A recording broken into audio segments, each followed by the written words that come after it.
Good afternoon, everyone, and welcome. I'm delighted to be here today with Stephen Kenny as we confirm the extension of his contract as Ireland manager up to the Euro 2024 campaign, and indeed the contract of his assistant Keith Andrews and the key members of his coaching team.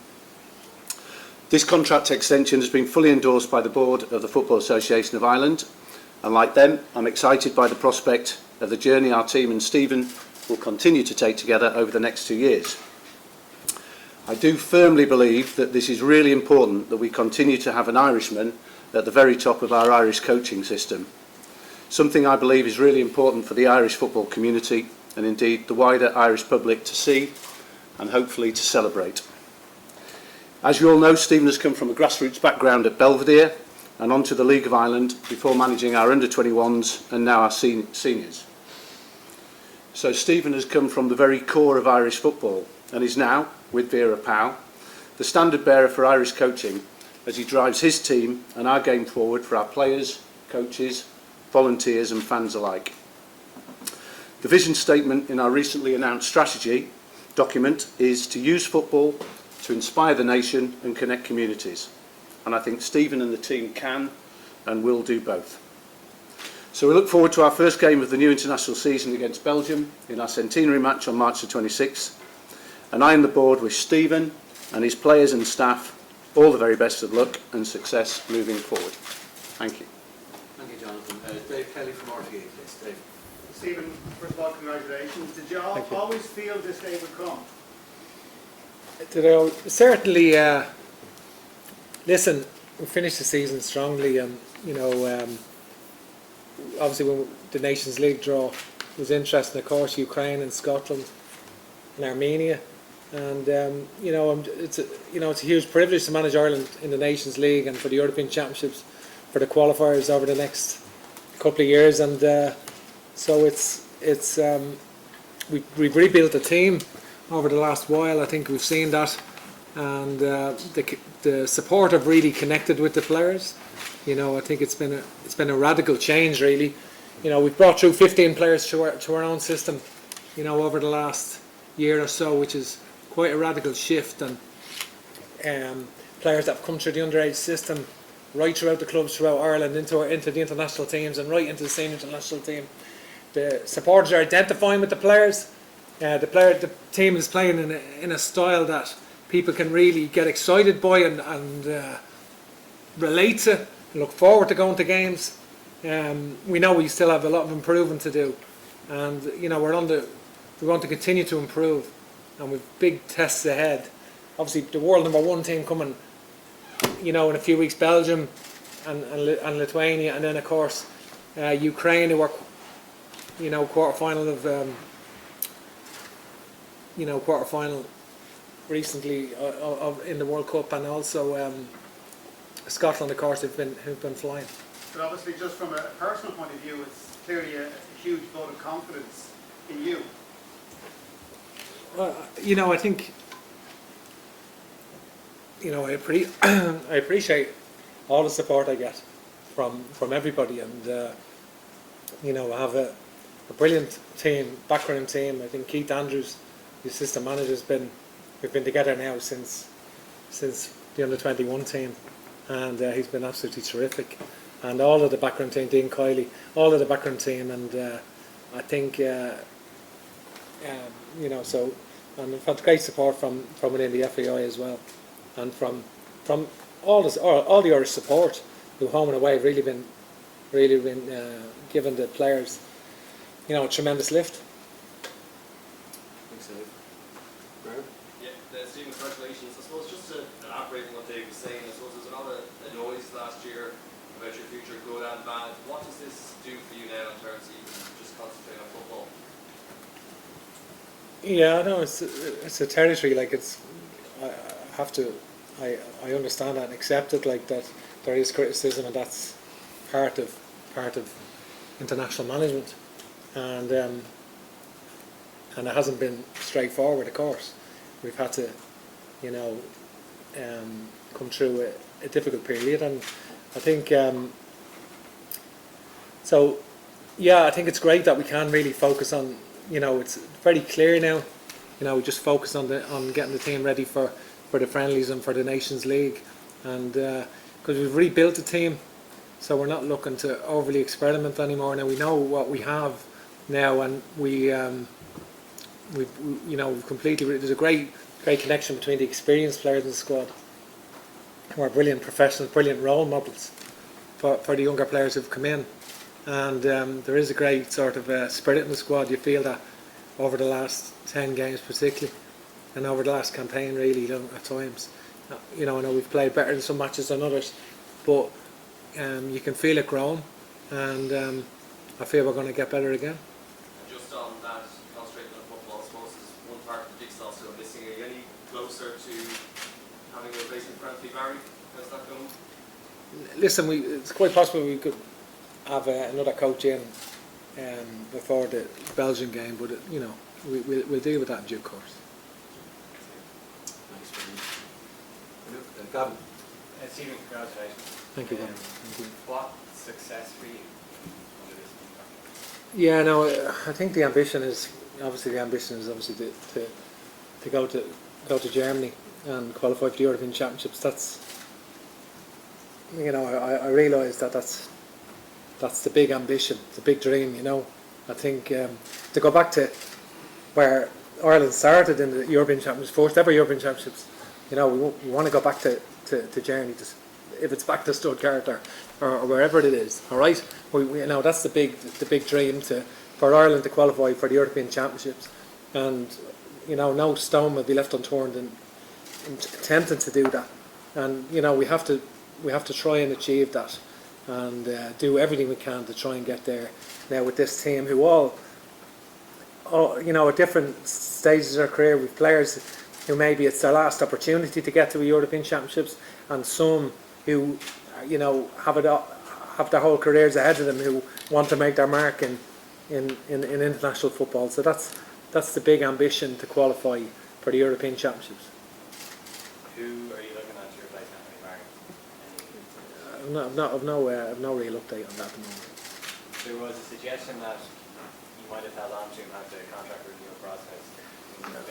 No, I think it's probably not accurate, because I think he made his decision to go to Belgium, and we respect the decision, and it's a professional decision, so we respect that, and that's it really. Disappointed to lose him, or is it a case of... I have a great relationship with Anthony, and this is it's not unusual in international football. If you look at Northern Ireland, England, Scotland and Wales, they've all their systems have moved over in the last year to 18 months. They've had changes, but it's not unusual in international football. It's part of international football. And just lastly from me, obviously, perhaps Jonathan can give insight here as well. I mean, it's early December, I think, since the board sanctioned the renewal. It's taken a few months to get it over the line. Why was there that delay? Why was there a delay? Well, I think it's only a minor delay, really. From Christmas to March, we're here now. It's March. It's signed. So there's a lot of. It's not just myself. You've got we have a whole background team that we've got to address and so forth. So I think it's we're delighted. Listen, this is a good thing. We're not looking back and say, why did it take 3 months rather than a month or whatever. I think it's the whole board of the FAI, there's a whole wider sphere and so forth, and a lot of things have to be managed in a big organisation like this. I think so. I think it's irrelevant, really. The only thing that matters is that it's signed now and we can move forward. Yeah, if I can add to that, Stephen, it was generally just the to and fro of a negotiation. Stephen wanted to get the contract right from his own perspective. We wanted it to be right for the association as well. We met in early December and we had a very positive meeting at that point. Stephen made it clear that he also wanted the contract of Keith Andrews and the rest of the coaching staff to be agreed as part of that process. So we added that into the mix as well. And we felt actually that we did it in a reasonable time. And the most important thing is that we've got the right contract and the right parameters for us to move forward. Thanks, Gavin. Gavin. Jonathan, how are you? Good, thank you. see more increasingly at League of Ireland games. I was wondering, what's your opinion of the facilities that you're sitting around at the moment? Okay, well, it's a slightly separate question from what we're here to talk about in relation to Stephen. Stephen knows the League of Ireland well. You know, I'm excited by generally the start of the new League of Ireland season. I think we're seeing some significant crowds going to the games and a real buzz around the game, which I do think is connected to what Stephen and Vera are doing with the international teams. Look, all of us want to have international class facilities for the League of Ireland. We've talked about it the last time we were here in relation to our strategic vision. It is one of our 6 core pillars in relation to facilities and infrastructure, not just for the League of Ireland, for grassroots and indeed for the international team and teams. But as we said then, it would take some time for us to formulate our plan in relation to that. Once we do, we will take it to government and we will talk with them along with the clubs to make sure that those facilities, and as I say, the facilities for Stephen and all of the international teams are at the right standard that we want for progress to be made. You know the English ground over there, right, I imagine. But when you come into these grounds, Brian Kerr was asking about Steve Bridge Pointers and said, that's what does the FAI focus on these stadiums and brag over them. But what's your opinion of what you're seeing here on the ground? Is there not easy fixes like Wi-Fi, for example? Yeah, Wi-Fi is important for you guys, and I understand that. And we had a conversation about that with you accordingly, and I understand all of that, and it's just as important for our fans as well. Look, as I say, the real sea change in English football came actually on the back of two pretty major disasters, and I think the investment that was made into infrastructure at that point has helped English football move forward. And I would like to hope that the government and other parties and the clubs and the owners of the clubs will see that what we want to have are the right facilities that are fit for purpose for the current fans and new fans and families to come and enjoy the experience in a safe way. So look, I think we all agree that we want that to happen, but we all understand that that's going to need considerable investment. And to get that investment, we have to have a very clearly defined and articulated plan, and that's what we're working on at the moment. Just if I can just add just on another issue there in relation to, I think we're going beyond the issue. You know, there is a change now.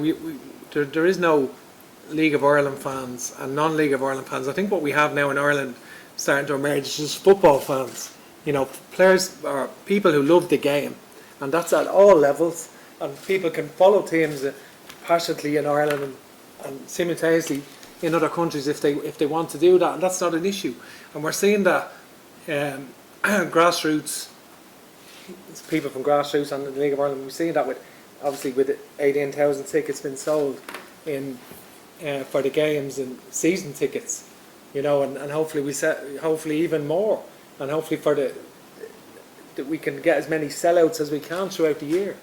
And you're seeing with the League of Ireland, I was obviously in Inchicore last week, you know, there's been some full houses throughout the country, and it's great. And you're right, the facilities are, you know, not good enough, nowhere near good enough. And if the facilities are better, you feel we get more supporters and have a better league.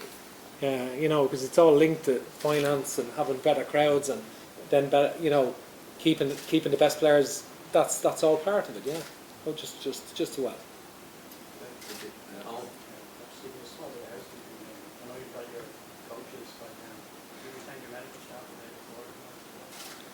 Yeah, well, listen, everything will be sorted out in due course. Ideally, we want to keep everyone, and that's certainly the plan. No.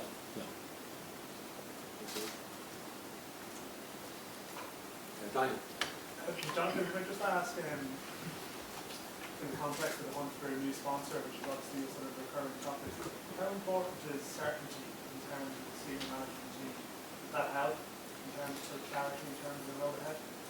Yeah, look, obviously certainty, stability are all things that you would want to be talking about when you're talking to all of your partners, both existing and prospective. So, look, I think companies and brands looking in at what Stephen has done and the momentum that he has with the team, and Stephen's talked about the number of fans who have come to our more recent games and will hopefully come to the 2 games in March. the direction of travel is positive, and those are the things that we'll be talking about in relation to the opportunity around the men's senior team. Stephen is at the is the figurehead, if you like, of that team. So to have certainty and to have a plan and forward momentum, as I say, in relation to hopefully qualification for Euro 2024, that's something that any sponsor will be interested in. As much, and I've said this to you before, we hope they'll be interested in what the team actually represents, and I think that is a very modern and progressive and diverse island, and I've got no reason to believe that a business or a brand won't be interested in that moving forward. Anyone else in the live section? Nathan? Stephen, just obviously the Army Club, your own role at one stage was maybe greater than just the senior team manager within the FAI. Do you see your job now just looking after the senior team, or do you have influence through the structures, the appointment of the new director of football, the new title there? No, listen, I certainly won't be appointing the director of football, or that's for sure. I think that's a collective FAI decision. That's a collective FAI decision. I think, and I have a great relationship with all of the managers. Well, a good relationship with all of the managers, and we meet frequently, to discuss, and they present on their various camps, and that's. I haven't had more of an input or less of an input since I took over. I just had a consistent, consistent input. I never micromanage any coach or insist on that he selects someone or play a certain way in terms of the system. I think so. It's they have the freedom. The coaches have the freedom themselves. Sometimes there are parameters that but that came from the doctor and technical director. But I think the previous technical director. But certainly no. I'm here to support the managers, and they're I wanted them to always feel included in the senior international setup, and they have access to all the information we have, and access to any training sessions, or to be a part of the senior inter squad. We want the players to seamlessly come through the systems. Obviously, we accelerate the progress of players quickly. When I became under 21 manager, we picked the best 17-year-olds: Gavin Bazunu, Troy Parrott, Jason Knight, Adam Eda. We picked Jason and Adam were 18, Troy and Gavin were 7. Picked all the best players that we felt, not the players who are physically the strongest for that level. We felt the players with the greatest potential who could impact the senior team in the future in the best way possible. The players we felt had the greatest potential, and we'll be consistent with that. And right throughout the ages, players have been moved up, to try and give them the chance at the highest level possible. And look, just to add to that, I hope I can say that Stephen and I have a good relationship. We meet on a regular basis.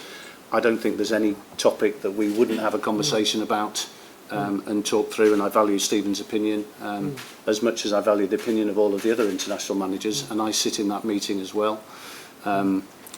That group were very much part of the consultation process for the strategic vision document as well. So I think we're very comfortable in the way in which we interact. So. Stephen, just the record season ticket sales, especially in a year with no qualifiers, how important is it for you and the team to see that level of support among public? Well, that's particularly significant. That's not a World Cup qualifying year, and it's not Europe. That's particularly significant, and I think it's a connection with the supporters and the players, and I think they're identifying. We've seen players really grow, and some players who we hope will become real heroes for the Irish team, for the Irish public, and that's what we hope, and that they really identify with them. We already have sort of a role model captain in James Coleman, and he's a great role model for all of the players. So I think it's an exciting period, and there's great energy in the crowd when the players are there. You've seen it against Serbia, 1-0 down, up against it, and coming back into equalising and support really. And we haven't got that in for ages. The empty stadium just isn't the same. It isn't, and I think we've seen it in Portugal against the Portuguese when they came to the Aviva, and it was just an excellent game, and a game that could have won, you know, and I think it was supporters really enjoyed that, I think, you know, and as some of the recent games. And again, just to add to that, from my perspective and the association's perspective, you know, I think it's absolutely fantastic the response that we've had from the fans to this year, as Stephen says, in theory, a non-qualification year for one of the two major tournaments. So we're very thankful for that. We're not complacent about it at all. But I think it's amazing that in that first weekend of the March friendly games, we're likely to be one of the only countries in Europe that will have a sold-out stadium. We cross our fingers that we will do, and I think that's testimony to the support that we do have, and that's hugely appreciated. Playing for Ireland is very important to the players, and you know we say it has to be the most, you know, it has to supersede anything they do in their career, and we want they understand that, and we want the supporters, you know, to feel that their commitment has been rewarded, and we want we want that passion in the ground as we try and improve as a team again and get better results, and try and go on and do well in the Nations League, try and do well in the group, in a tough group, try and do well in the Nations League and take that into the European Championship qualifying campaign. Okay. Just ask if is there any clarity, Jonathan, on the situation with the games in June? I know it's stated there this week, but just when do you expect to know it? No, obviously it's a good question. We're talking with both UEFA and FIFA in relation to what type of solutions can be found. It's obviously a very complex situation, and as of yet we haven't had an answer in relation to our own games. But as we said recently, we will be as flexible and supportive as we can be.